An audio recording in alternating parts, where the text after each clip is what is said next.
바울이 고린도 교회에 증언한 그리스도라는 이 제목을 가지고 고린도 후서에 있는 말씀을 통해서 하나님께서 오늘도 복음의 음성 듣기를 주의 이름으로 축원합니다. 고린도 후서는 안정도 조직도 없는 이 격동의 편지다, 이렇게 말을 합니다. 고린도전서에서는 교회 내의 여러 가지 문제들을 복음으로 치유하는 것을 보았는데, 그런데 고린도 후서는 다른 복음을 전파하려고 하는 자들과 복음을 보수하려고 하는 자 사이에 벌어지고 있는 격전장이라고 말할 수 있습니다. 사실 이 고린도 교회의 분쟁은 바울파, 아볼로파, 게바파, 그리스도파로 1장 12절에 말씀하는 것처럼 나눠져 있는데, 실제적으로는 유대파와 헬라파 유대인 간의 분쟁입니다. 두 파 간의 싸움입니다. 이 말씀을 지금부터 증거할 테니까 잘 들어보시고, 고린도 후서의 말씀을 읽었지만 제대로 정리가 안 되는 이 시간이지만, 지금까지 그랬지만은 오늘 이 시간을 통해서 정리가 되고 또 복음의 확신을 갖는 시간 되기를 주의 이름으로 축원합니다. 이런 의미에서 고린도 후서는 혼란에 빠지는 현대 교회의 적절한 교훈의 말씀이라고 생각합니다. 이 본문, 특별히 고린도 후서를 크게 세 문단으로 나눈다고 하면 1장부터 7장, 또 8장에서 9장, 그리고 10장에서 13장으로 나눠지는데, 이 첫째 1장부터 7장은 바울이 그가 개척한 고린도 교회 사이에 불화한 관계에 있는 것으로 시작이 됩니다. 2장 1절로 7절 말씀 보면은 근심이란 말이 9번 나옵니다. 애통하는 마음이 있어 많은 눈물을 너에게 썼노니, 또 오직 내가 너를 향하여 넘치는 사랑이 있음을 너희고 알게 하려 함이라고 2장 4절에서 말씀하고 있습니다. 그렇다고 하면 이 바울과 고린도 교회의 불화의 원인이 뭐냐, 그리고 유대파와 헬라파 유대인 간의 갈등이 뭐냐, 1차적으로는 바울이 이 고린도에 가기로 한 여행 일정을 지키지 않은 것이 원인 것처럼 보이지만은 이건 구실일 뿐이지 근본적인 원인은 바울이 3장 1절 보면 우리가 어찌 어떤 사람처럼 천 것을 너희에게 제출해야 한다는 말이냐 한 데서부터 알 수가 있듯이, 어떤 사람들 고린도에 내려왔습니다. 어떤 사람들이 고린도에 내려왔어요. 거기 와서 가장 중요한 유혹이 뭐냐면 바울은 사도가 아니다. 바울의 사도권을 이제 부정하면서 이간을 붙였습니다. 이 불화가 바울의 눈물의 편지와 디도를 중재자로 일단 보내서 수습이 되어서, 내가 지금 기뻐하는 것은 하고 7장 9절에 보면 너희로 근심하게 한 까닭이 아니요 도리어 너희가 근심함으로 회개에 이른 까닭이라 하는 것으로 첫째 문단이 마치고, 두 번째 8장 9장 말씀은 예루살렘 교회의 가난한 성도를 돕기 위해서 연보를 부탁하는 말씀입니다. 예루살렘에 흉년이 들었어요. 거기에 가뜩이나 어려운데 흉년들은 가난한 성도들을 위해서 우리가 연보를 하자, 그런 얘기죠. 단순한 구제연금 차원이 아니라 이방 그리스도인들과 유대 그리스도인들 간에 유대를 맺어주게 하는 것으로 이제 볼 수가 있는데, 9장 13절에 보면 이 봉사의 직무가 성도들의 부족한 것만 보충할 뿐 아니라 사람들의 하나님께 드리는 많은 감사를 인하여 넘쳤느니라. 말할 수 없는 그의 은사를 인하여 하나님께 감사하노라. 그리고 마지막 셋째 문단인 10장에서 13장에 이르러서 본 편지의 특성이 선명하게 드러나는 말씀입니다. 만일 누가 가서 우리의 전파하지 아니한 다른 예수를 전파하거나, 혹 너희의 받지 아니한 다른 영을 받게 하거나, 혹 너희의 받지 아니한 다른 복음을 받게 할 때는 너희가 잘 용납하는구나 하고 11장 4절에서 말씀하고 있습니다. 어떤 자들이 고린도 교회에 침입했다, 그 말이에요. 지금 이단 교회들이 정통 교회에 찾아와서 성도들에게 신자를 가장하고 등록도 하고 처음에 열심을 다하고 가만한 짓을 해서 많은 사람들을 꿰어서 자기의 이단교로 끌려가는 거로 하는 것처럼 이 고린도 교회에 이런 이단이 찾아왔다 그 말이에요. 이런 사람들이 다른 예수, 다른 영, 다른 복음을 전했고 고린도 교회 성도들은 그들을 받아들였다는 얘기예요. 그들을 환영했다. 그렇다면 바울이 개척한 고린도 교회에 내려와서 교회를 어지럽게 하고 있는 이들이 누구이냐 하는 겁니다. 이들이 누구냐? 이 점이 이 고린도 후서를 해석하는데 가장 통찰력이 필요한 부분입니다. 이를 단정 질 수 없지만 추론을 가능합니다만은 11장 22절 23절 말씀 보면은 저희가 히브리냐 나도 그러하며 저희가 이스라엘이냐 나도 그러하며 저희가 아브라함의 씨냐 나도 그러하며 저희가 그리스도의 일꾼이냐 정신없는 말 하거니와 나도 더욱 그러하도다 하는 것으로 봐서 바로 저들이 누구냐? 바로 유대인들입니다. 유대파, 유대인들입니다. 유대주의자들이 지금 그대에 찾아왔다는 거죠. 그런데 밖에서 교회를 대적하는 믿지 않는 유대인이 아니라 교회 안에 있는 그리스도의 일꾼, 그러니까 유대파 그리스도인이죠. 그래서 헬라파 유대인과 유대파 그리스도인 사이에 싸움이 벌어지고 하는 게 바로 고린도 교회 문제입니다. 고린도 교회 수많은 네파라고 말하자면 실제는 두 파입니다. 네파가 아닙니다. 두 파입니다. 그래서 그러면 그리스도인의 일꾼인 저들이 어째서 바울을 대적하느냐? 3장 14절에 그러나 저희 마음이 완고하여 오늘날까지 구약을 읽을 때 그 수건이 오히려 벗어지지 아니했다. 거기 원인이 있는 것입니다. 그러니까 의문이라는 수건이 마음에서 벗어지지 않고 있는 자와 벗어진 자들 간의 갈등이고 싸움입니다. 바울은 2장 14절에서 문맥을 중단하고 7장 4절까지 해서 수건이 마음에서 벗어진 자, 바로 율법을 말하는 거죠. 율법. 그래서 벗어지지 아니한 자가 어떻게 다른가 하는 것을 차별화해서 말씀하고 있는데 고린도 후서는 여기가 심장부미라고 할 만큼 아주 중요한 말씀입니다. 이 말씀은 우리 마음에서 수건이 벗겨진 여부를 검증케 하고 자신이 과연 새 언약의 일꾼 노릇을 하고 있는지 아니면 의문의 직분을 수행하고 있는지 점검하는 중요한 말씀이 오늘 7장 말씀입니다. 그래서 이방인의 구원 문제를 다루기 위해서 모인 예루살렘 회의석상에서 특별히 사도행전 15장에 보면은 바로 예루살렘 회의가 열린 곳이 바로 사도행 13장의 내용입니다. 15장의 내용입니다. 사도행전 15장 5절을 보면 바리새파 중에 믿는 어떤 사람들이 일어나 말하되 이방인에게 할례를 주고 모세 율법을 지키라 명하는 것이 마땅하다. 마땅하다. 한 그런 사람들은 아직까지 수건이 마음에서 벗어지 아니한 상태다. 그러니까 베드로가 이방인들과 함께 식사 교제를 나누다가 불러가는 것도 예루살렘에서 내려온 어떤 이들, 갈라디아서 2장 12절 말씀 보면 그들 때문에 그렇다는 것을 감안할 때 이들은 무시할 수 없는 영향력을 가지고 있었던 사람들이다. 베드로가 두려워서 물러갔다면 바울에 대한 그들의 인식이 어땠겠느냐? 짐작하고 남을 수 있는 그런 세력을 가진 사람입니다. 그래서 10장 4절 보면 사도 바울이 우리의 싸우는 병기는 육체에 속하는 것이 아니요 오직 하나님 앞에서 견고한 진을 파하는 강력이라 이렇게 선언합니다. 견고한 진. 견고한 진이 뭐냐 하는 거죠. 사실 제가 지금 설교를 해도 걱정이 되는 게 성경도 안 읽고 앉아있는 사람들한테 성경을 설교한다는 게 참 굉장히 좀 무리가 된다고 생각하지만 끝까지 하겠습니다. 네, 이 초병 1500년이나 내려온 왜곡된 유대주의자들이거든요. 유대주의들이요. 근데 이 개혁할 때까지 맡겨둔 것이라고 히브리서 9장 10절에서 말씀하고 있는데 근데 신약 시대에 도래했는데도 견고한 진이 되어 가로막고 있었던 거예요. 그 대표적인 것이 뭐냐? 할례입니다. 할례 문제예요. 이 고린도 후서에도 할례라는 말이 없지만은 의문의 직분, 수건이 오히려 그 마음을 덮었도다. 3장 7절로 15절 말씀과 같이 이 포괄적으로 그 속에 함의되어 있다고 볼 수가 있습니다.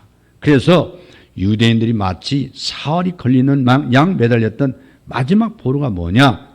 그게 바로 사도행전 15장의 예루살렘 회의에서 두 가지 회의, 가장 대표적인 회의가 뭡니까?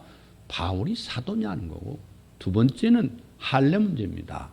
할례 문제. 예루살렘 회의의 주제입니다. 이를 가리켜서 이 10장 5절에 보면 하나님 아는 것을 대적하여 높아진 것이다. 왜 높아진다고 했느냐?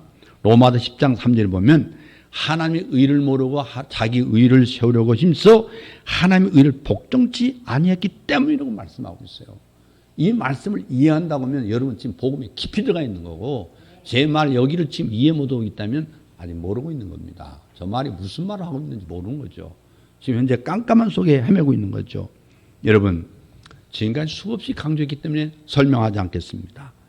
주님께서는 이를 파하시려고 율법에 열심히 했던 바리새인 바울을 들어 하나님 쓰셨다고 하는 사실이에요. 바리새인 바울입니다. 철저한 율법주의 바울을 하나님이 선택해서 사용한 목적이 있다는 사실이에요.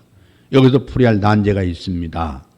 유대주의라고 하는 이 견고한 진을 파하면서 동시에 유대파 그리스도인과 그리고 헬라파 유대인 사이를 하나가 되게 한다는 사실인데, 그럼 무슨 말이냐면 에베소서 2장 14절에 그는 우리의 화평이시니라 둘로 하늘을 만드사 중간에 맡긴 다음을 하시고, 이 주님의 십자가의 대속의 죽음으로 말미암아 하나가 되게 하신 복음을 훼손해서는 안 되기 때문에 그렇다 그 말입니다.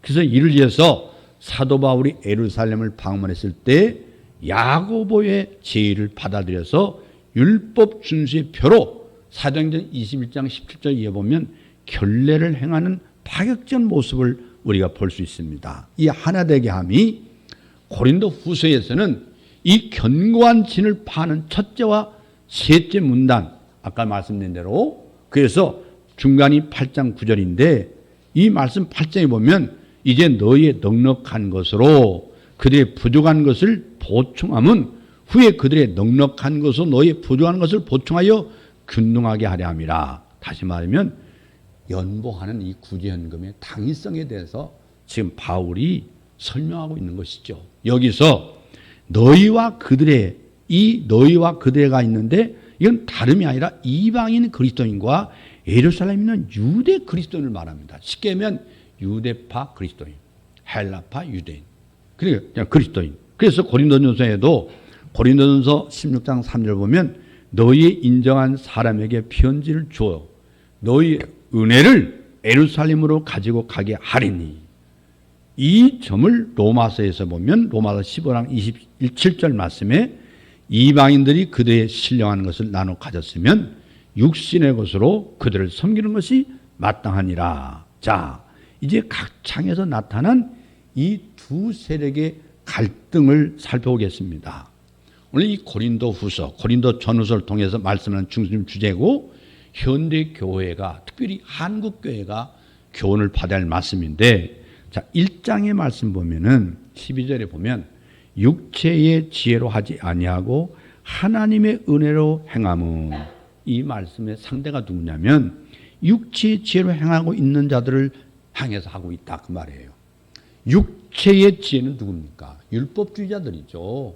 바리새파 유대인들을 향해서 말씀하고, 특히 유대파 그리스도인들, 예수를 믿는데 아직도 율법주의에 벗어나지 않은 사람, 아직 수건이 벗겨지지 않는 사람을 말하고 있는 거예요.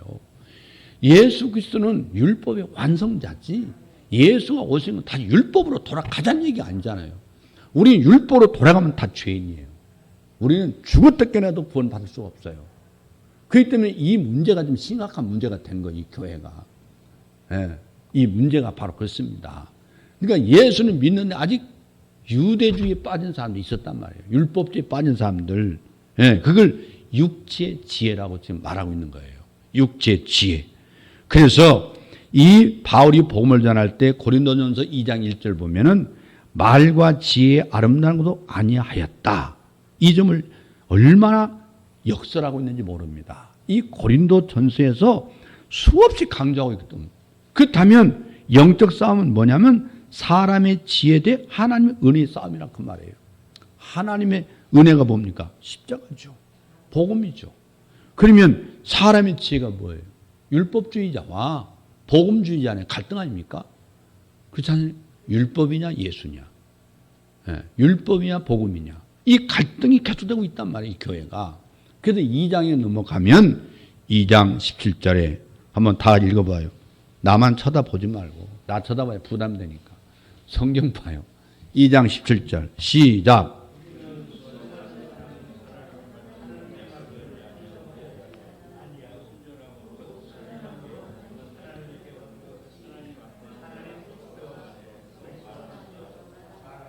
아멘. 그렇다면 영적 싸움이 뭐냐면 혼잡된 말씀 대 순전한 말씀의 싸움이에요. 그러니까 바울이 지금 현재 이 복음에 대한 형용사를 이렇게 말하고 저렇게 말하고 있잖아요. 예. 근데 중요한 것은 영적 싸움이 뭐냐? 혼잡된 말씀이 뭡니까? 율법을 말하는 거예요. 아직도 율법에 벗어나지 않은 사람들과 순전한 말씀이 뭡니까? 바로 하나님의 복음을 말하는 거예요. 하나님이 우리 인간에 주신 은혜. 우리 복음, 율법으로 구원받았다고 생각하면 예수가 올 필요가 없잖아요. 율법으로 구원받으면 예수가 이 땅에 오셔서 십자가에 죽을 필요가 없잖아요.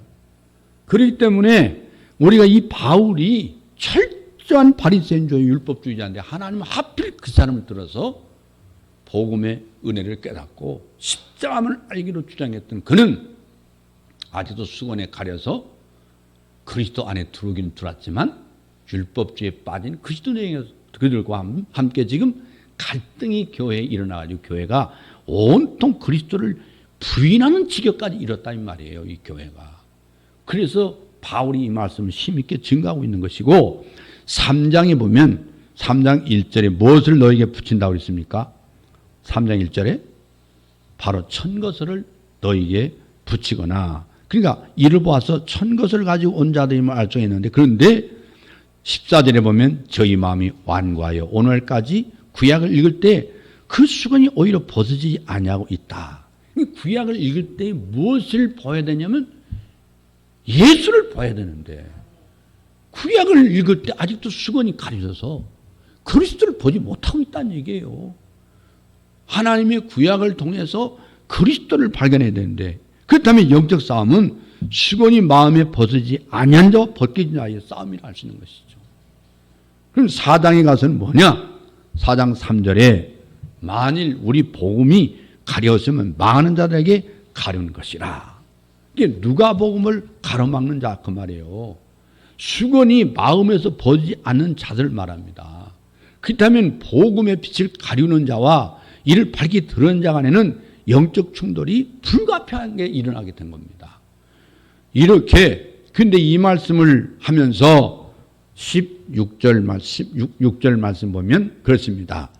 8절 말씀 먼저 보면은 우리가 이 직분을 받아 긍휼하심을 입은 대로 낙심치 아니하고 1절, 그 다음에 8절 보면 답답한 일을 당해도 낙심치 아니하며 16절 그러면 우리가 낙심하지 아니하노니, 이 낙심한 말을 바울이 계속 반복하고 있는 것을 보면 복음을 보수하려고 하는 영적 싸움이 얼마나 힘겹고 고독했는가를 알 수가 있습니다.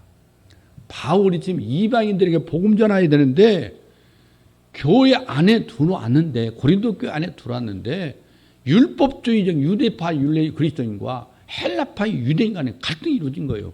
헬파 그리스도인들은 철저하게 하나님 은혜에 젖어서 복음에 사로잡힌 자들인데 유대파 그리스도인들은 아직도 율법에 젖어 있더라고 말이에요. 이것이 바로 고린도 교회 고민이에요.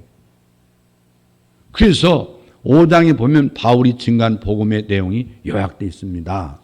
5장 18절 보면 모든 것이 하나님께로 났나니, 그렇죠? 18절에 구원이 100% 하나님이 해주신 은혜입니다.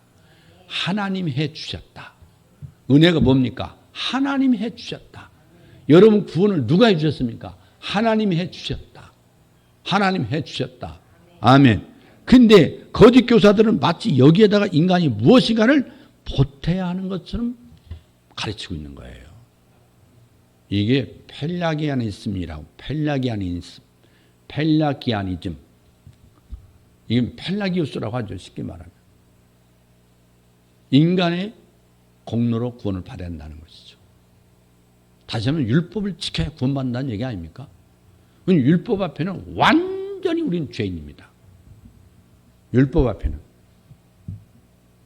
하나님의 은혜로 율법으로 말미암아 불완전한 인간을 대신 주께서 대속의 죽음을 빚을 갚아주시고 하나님 의를 우리에게 주셨기 때문에 우리가 그리스도인이 되는 건데 이 그리스도를 이끌어서 뭐라고 합니까? 용서받은 죄인이라고 말하잖아요.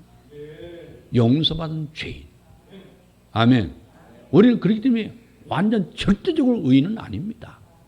하나님이 일컬은 칭의, 하나님 상대적으로 의인이라는 얘기죠.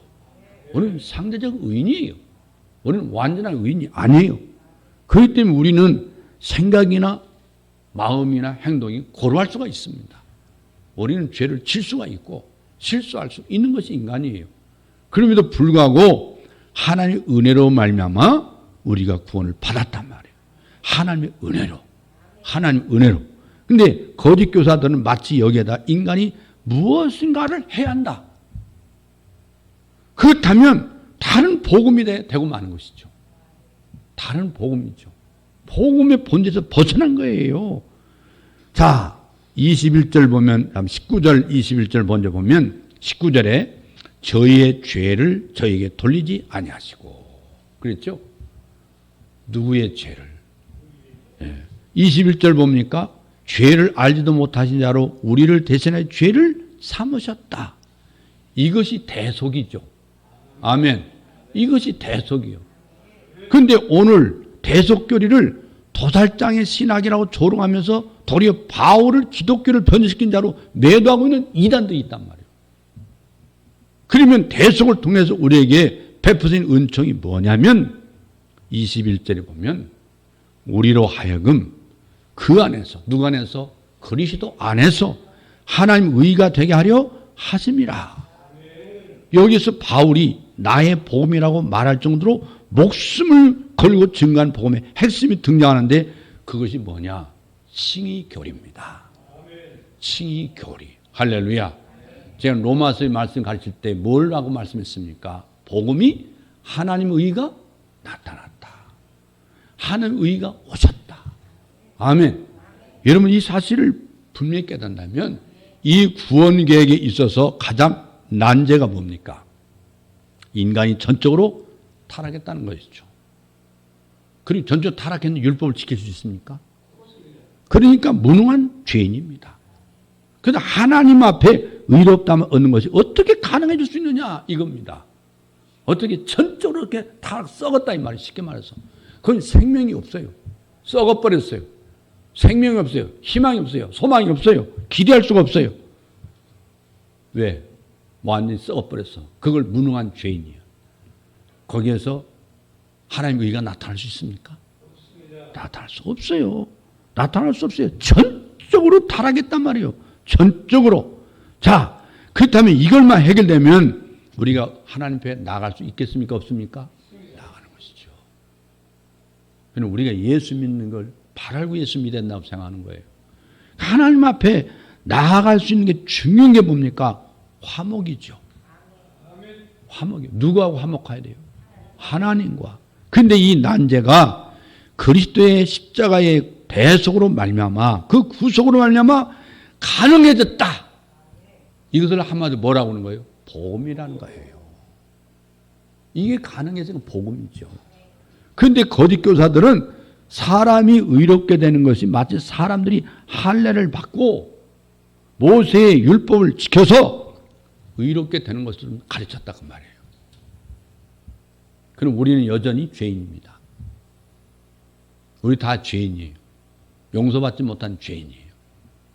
그렇다면 영적 싸움은 오직 은혜, 오직 믿음을 주장하는 자와 인간이 무언가를 보태하는 양 가르치는 자 간의 영적 싸움이요, 씨름이라는 거예요.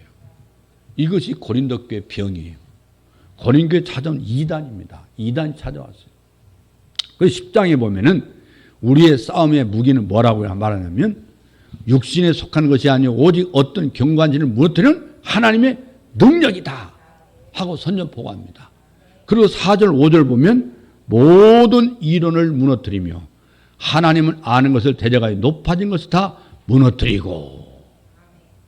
여러분, 이 중요한 거, 모든 이론을 파하고. 그럼 율법을 말하는 거 아닙니까? 바로 유대주의자 율법주의. 그들의 정체가 무엇이냐 그 말이에요. 그래서 11장에 넘어가면 11장에서는 그들의 정체를 뭐라고 하냐.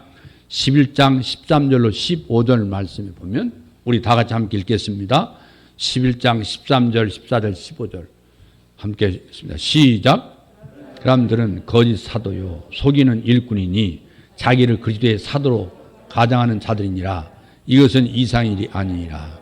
사탄도 자기를 광명의 천사로 가장하나니 그러므로 사탄의 일꾼들도 자기를 의의 일꾼으로 가장하는 것이 또한 대단한 일이 아니니라.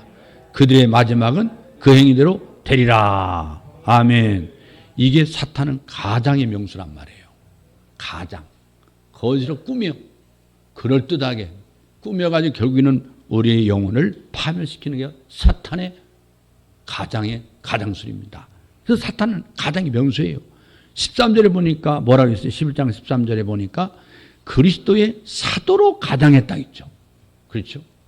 그 다음에 4절 보니까 다른 예수, 다른 영, 다른 복음을 받게 하려고 3절에 보니까 간계로 미혹하는 자들이다.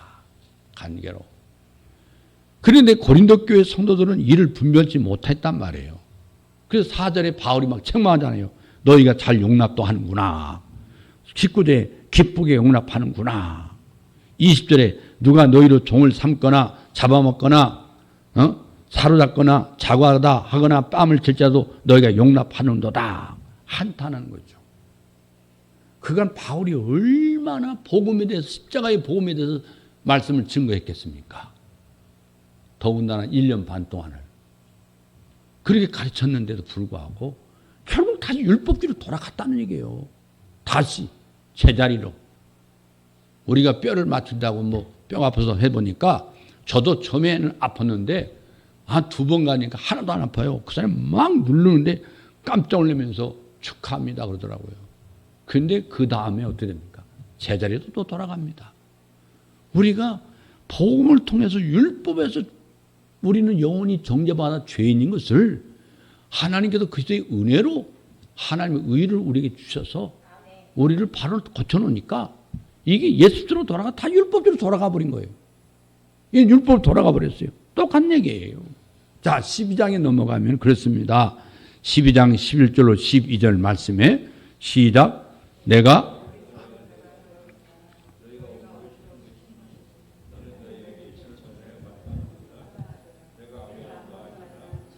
큰 사도들보다 조금 더 부족하지 아니하니라. 사도에 포된 것은 이 사도권을 변호하고 있거든요. 사도권. 바울이 누구란 얘기예요? 사도라는 거예요. 사도요.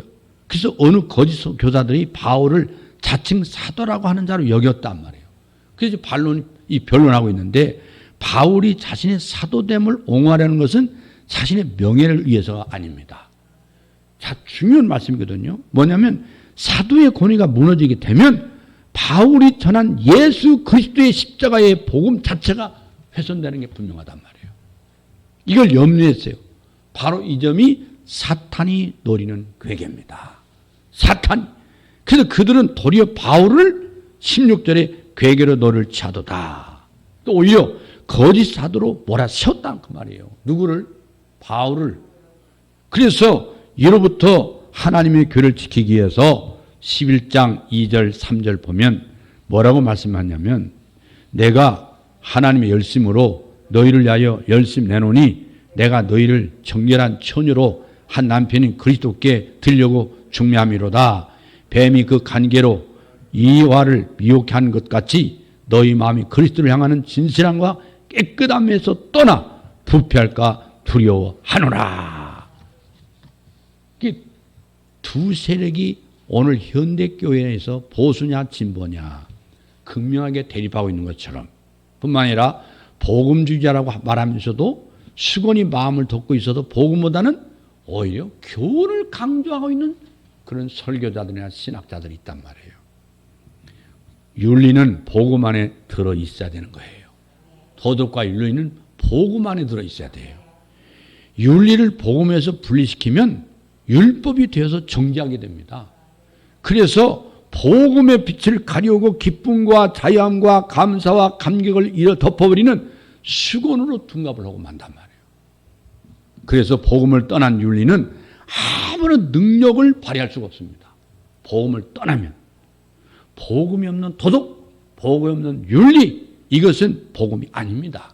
그래서 율법은 칭의만을 주지 못한 것이 아니라 성화도 줄 수가 없습니다. 성화도. 바울은 이 고린도 후서에서 이를 격파하게 한 선한 싸움을 싸우고 있는 거예요. 그래서 사도 바울이 고린도 교회 성도들에게 6장 13절 보면 내가 자녀들에게 말하다 하노니 보답하는 양으로 너희도 마음을 넓혀라. 그리고 17장 2절을 보면 마음으로 우리를 영접하라. 그리고 12장 14절 보면 나의 구하는 것은 너희 재물이 아니요 오직 너희라. 내가 너희 영혼을 위하여 크게 기뻐함으로 재물을 허비하고 또 내 자신까지 허비하리니. 이렇게 말씀하는 것은 거짓 교사들이 물질을 탐하는 자들임을 나타내고 있는 것이죠. 그러나 사도 바울은 고린도 교회에 대해서 결코 절망하지 않았습니다. 1장 14절 보면 너희가 대강 우리를 아는 것 같이. 지금은 바울의 심정을 대강 알고 있을 뿐이겠지만 14절 보면 우리 주 예수의 날에 너희가 우리의 자랑이 되고 우리가 너의 자랑이 될 것이다. 그 말이에요. 그래서 바울은 그날을 바라보며 저들에 대한 기대를 결코 포기하지 않았습니다. 바울의 자랑과 기쁨과 소망은 우리 성도들이 주 예수의 날에 예수께서 재림하신 그날에 세움받는 것입니다. 지금은 아니지만. 그래서 주 예수 날에 한때 사탄의 유혹에 미혹이 돼서 바울을 배척했지만 그날에는 저들이 바울을 무척이나 자랑으로 여기게 될 날이 온다는 확신을 가지고 있는 거죠. 내가 너에게 전하는 그리스도의 십자가의 복음은 반드시 주님 앞에서 너희들이 나를 자랑할 것이다. 그것이 바로 복음에 대한 확신이 있는 말씀입니다. 할렐루야. 오늘 또 이 이단들이 한국에 판을 치고 있지 않습니까? 여러분 이단이 뭡니까? 이단이 뭐예요? 오늘 우리가 지금 복음을 증거하고 있는 이 복음의 내용에 대해서 갖지 못하고 있으면 우리도 이 초대교회 이단들이 굉장히 많았어요. 지금만 이단이 있는 게 아니에요. 그 당시 그리스도 예수를 부인하는 이단들이 굉장히 많았고 그 다음에는 바울의 사도권을 부인하는 이단들이 많았어요. 단순히 개인의 명예훼손이 아니라 그리스도를 부인하는 이단이죠. 이런 이단들이 초대교회도 많았고 한국에도 역시 그런 이단이 많아서 한국의 자칭 예수가 50명이 넘습니다. 50명이. 이렇게 교계 연계 혼란하게 사탄은 할 수만 있으면 교회까지 들어와서 오히려 비복음을 전해 사람의 마음을 오히려 사탄의 밥이 되게 하는 것이다. 이러므로 영적 전투에 말씀이 없으면 우리는 쓰러져 넘을 수밖에 없다는 사실을 깨닫고 말씀에 굳게 서 있는 그리스도인들 되기를 주의 이름으로 축원합니다. 기도하겠습니다.